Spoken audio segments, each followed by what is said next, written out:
Good evening, it is me, Mr. Rena Star, and I'm back with another vlog, and today I have some major tea alert with regards to the British media. There is some major exposure going on about the state of the British media that has been inventing one-sided biased programs about black people in the UK, just generally like really negative racist programs, and they've been paying black people, those that are literally willing to sell out, to have a particular viewpoint, which they basically scripted. So a lot of these media channels, like Channel 4, BBC, they'll do documentaries, and it's to paint black people in a bad light. So generally, all the journalists, these black journalists, all banded together and said that they're fed up of being used to produce any negative storylines when it comes to black people. So this is generally all the newspapers and also the TVs. So it's some major exposure, and it's great. It's great news because they've been doing it for years. They've literally been printing garbage and the whole country has believed it. But it's just negative, nasty articles about general population, ethnic minority population, and evil, disgusting articles about black women. So I'm very happy about the major exposure. So I just wanted to let the YouTube family know what's been going on. And I've just noticed it on a Facebook post today coming from a journalist by the name of Ishmael Blackgrove. That's his name. And he must have responded to a collective of an article on The Guardian where all the black journalists of the UK got together and they demanded that the diversity in newsrooms need to be improved. The Guardian article, which I'll put a link at the end, says black journalists call on editors to improve diversity in the newsrooms. So the Black Journalists Collective UK wrote an article demanding better service that it better serves all communities.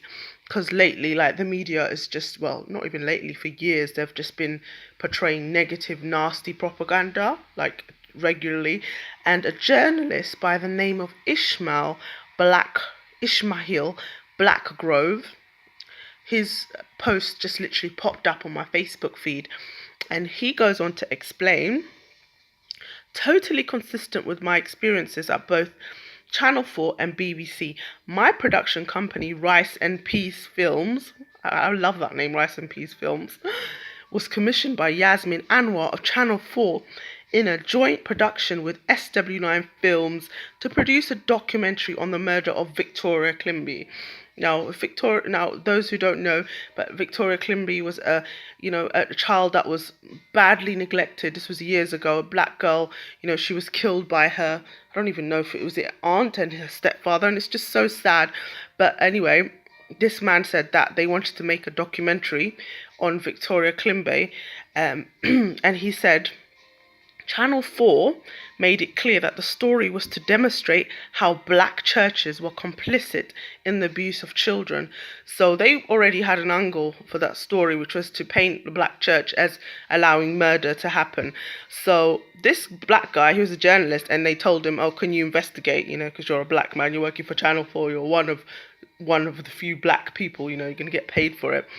And he said, I walked away from the commission as a result of the wrapped story angle that they were forcing on the production and their interference.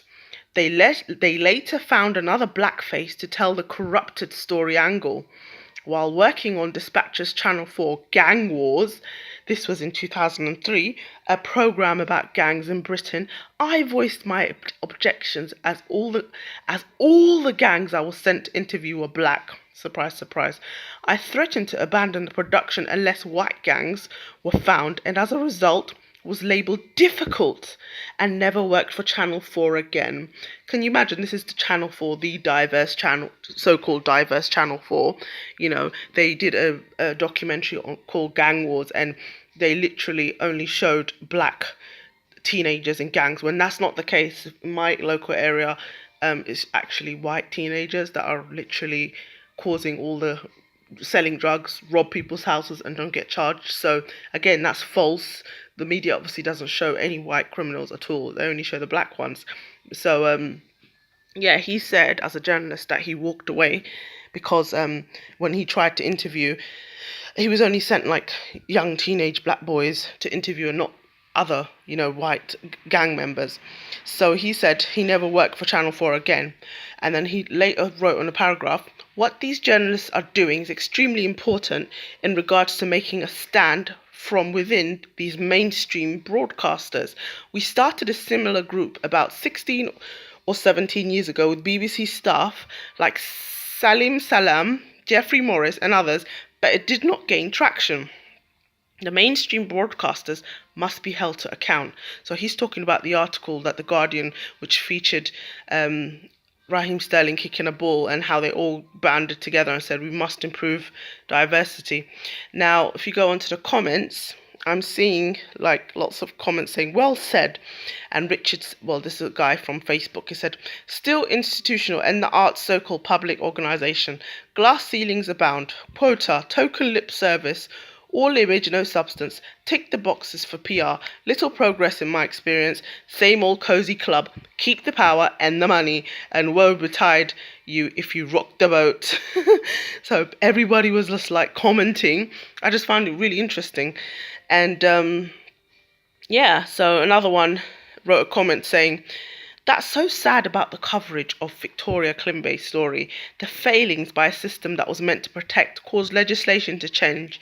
Hence the policies we see now regarding safeguarding. Channel 4 are complicit with the establishment for not telling the truth. So basically, the press are just crooks. They literally invent stories using communities to push an agenda. And they've been doing it for years and getting away with it. And I'll see the other comments. This is from Steve. Good on you for sticking to your values. The creative sector and media have been and continue to be expressions of wealth. Yep. Until we have greater control over capital and how it's distributed, things will change slowly and in ways which don't collectively benefit us. We could end up with the equivalent of a lot of Sajid Javid handling of Windrush.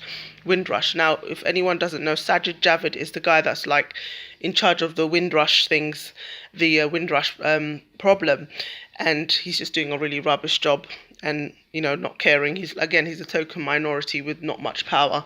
So yeah, there's a system and this is what's happening. In other words, it needs to be a manifesto that's akin to a sector-based reparation that have accountability.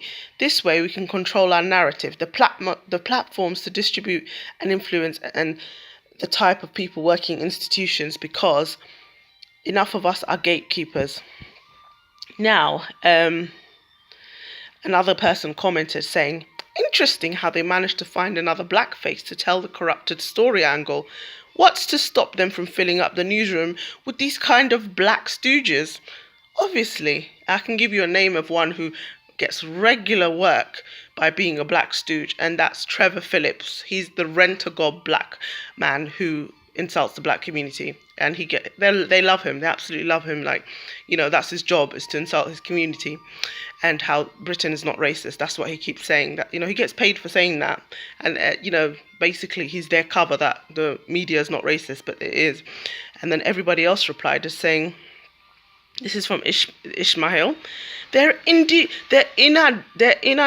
with stooges. They use them as and when they need a blackface to add credibility to a slanderous black story.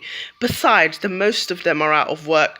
My phone only rang when it was a black story or a white journalist seeking tips, contacts or reference to gain access to warring fractions in various African civil wars. Who had trust in me. It was widely felt by many black journalists challenging the inequalities in the media that Lenny Henry was not supportive. He tended to shake his rattle about diversity whenever he has been out of work for a while. This is good old Lenny Henry. He played the game, didn't he? In between Red Nose Day and some one-off stand-up comedy gig, the noise generated would get him more work. Oh my God, they've been pulling your leg all these years. But it was felt that he always went silent and pulled up the drawbridge once he himself was safely across. Sad to hear that about Lenny Henry, says a girl called Sabina. Surely those who are well known and financially stable should take a stand. Rattling to elevate your profile is just self-serving. They're full of them. I mean, I've got a subscriber who used to work for the BBC, so I watch her content because she sees so much bullshit in she saw so much bullshit in the BBC. But this is some major tea, like it's on Facebook, and I was just reading it, and I was like, oh my god, this is so hilarious. Major tea spillage. So I thought I'd share it with the rest of the world, and it's hilarious. And then Ishmael replied saying, it wasn't seen as rattling to elevate his profile. It was seen as a shrewd means to get more work. If you want fruit, shake the tree.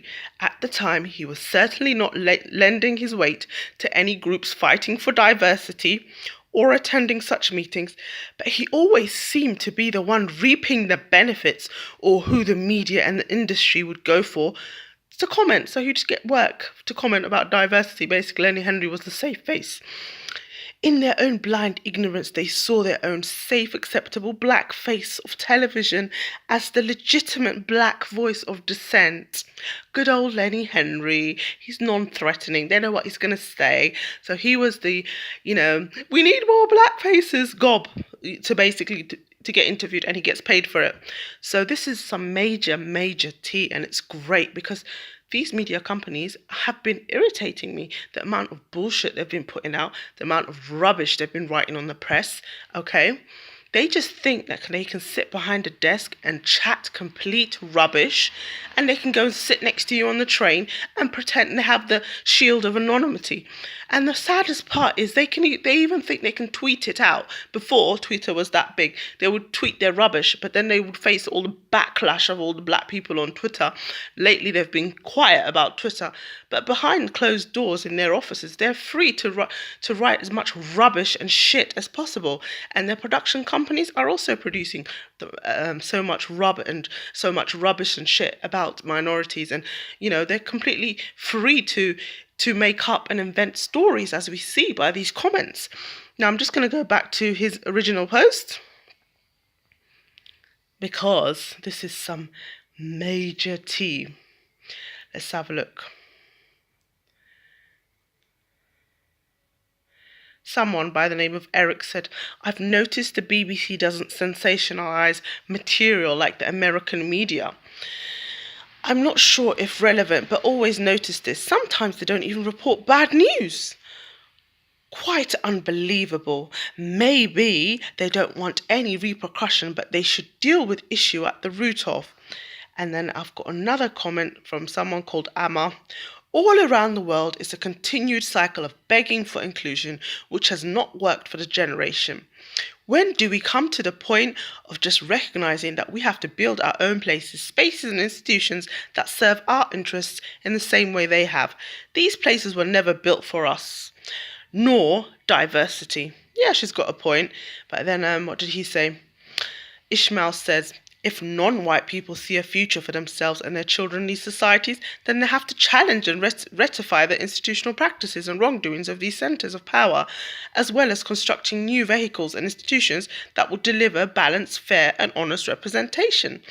Amma then says, but they don't care enough to possibly open the door for an imbalance of their power, and they know no matter what their future is solidified in these institutions, built by and for them. Amma, if we look back over the years, it's evident that much progress has been made. It may appear that we're treading water, but that is because we're not complacent with the inequalities and the misrepresentation that so clearly exists. It has been a long battle, but the struggle continues. Yeah, so he's got some really good points. She's got some good points as well.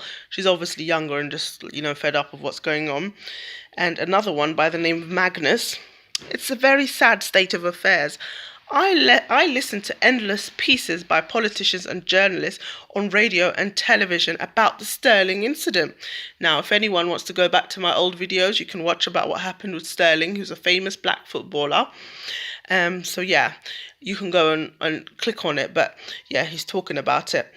Every single pundit missed the point. John Barnes called out the relationship of racism caused symptoms, a point that all white pundits were seemingly either unable to comprehend or were studiously trying to avoid. Of course, they were trying to avoid.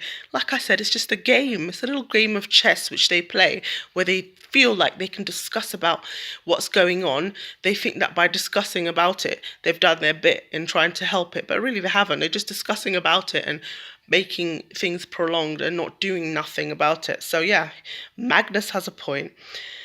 And Julian says, unfortunately, the only time I can recall any real interest in the media of presenting a view from the diaspora's perspective was the days of Jeremy Isaac at Channel 4. Afterwards, everything returned to the old status quo. I recall a conversation between Tony Benn and Ben Bosco and Stuart Hall when Tony stated that the establishment viewed the Isaac's era as an experiment gone wrong. Ooh, look how much power they've got. The only reasonably progressive remnant is Channel 4 News at 7 p.m. That's all we've got, Channel 4 News. You know, and they're not exactly that great, are they? Ishmael then said, there have been a few notable exceptions in Channel 4's history. We have also witnessed a welcome shift over the past few years towards more objective and balanced journalism, especially as you mentioned with their news slot championed by the respectable Jon Snow. Jon Snow's the guy with the socks, just in case anyone wants to know who he is. He's the old man that wears brightly coloured socks. Great journalist. The so-called war on terror played a major part in corrupting Western journalist standards and lowering the benchmark of what can be described as ethical journalism. Basically, when this whole war on terror thing came about, that's when it just all went downhill and they just forgot about diversity and just started blaming huge swaths of population and stuff. So yeah. Right, so yeah. This is a message from Michael. I really wish that the media showed positive images and films of black culture. I'm a white guy with dual heritage children and despair at the negative image shown, real or fictional. Where are the black characters in soaps that do good, get educated, go on to university? Very few showing documentaries about black gangsters. Showing documentaries about black gangsters and criminality does no good to anyone. Ishmael, private message me if you want to talk and hear what I think more fully. Okay, now this is coming from a white guy, okay? He's got dual heritage kids and he's generally concerned about the lack of diversity on TV. And he's actually taken it, a step further by trying to do something about it because he's just absolutely disgusted about the negative portrayal of people of color. So yeah, he's even like, you know what, send me a message. I'm done with this shit. Like, they've been planting, inventing stories like a script and, demonizing huge communities. So it's a big, serious problem. This is a message from Darshi. Part of the English curriculum, the kids are taught a module on what is antisocial behaviour, the meaning of gang and how the media portray the issues. Interesting. So yeah, I just thought I'll talk about that because, this is a journalist that's worked inside these major big British media companies and he's seen it all. And yeah, so I'm just gonna skim through the article and yeah, I'm going to put a link at the bottom. And the black journalists of the UK have stood up for themselves, about time, and yeah, they've had enough and they want more diversity in the newsroom. It must be really hard working for these people. I mean, they're seeing all these disgusting behaviours at work and, they have to bite their tongue and literally, watch these idiots invent stories about huge communities. And that meantime, they get white journalists get paid more, they get promoted to be as racist as possible. And it's actually quite embarrassing. And, all these lies are like global now and people are seeing it, and you have to be accountable for the kind of garbage that you print and trying to tell lies. This is like a defamation of an entire population. It needs to stop. And to go out of your way to destroy careers of black footballers and black female singers, black female politicians, basically any black person in public eye, like they're on a mission to just destroy them, and it just needs to go global. And I'm just happy that I saw this on Facebook, and I just thought, let me share it with the world. They should know what's going on. So yeah, I am Starina Starving, back with another vlog, and I'll be back again. Merry Christmas, by the way. Bye.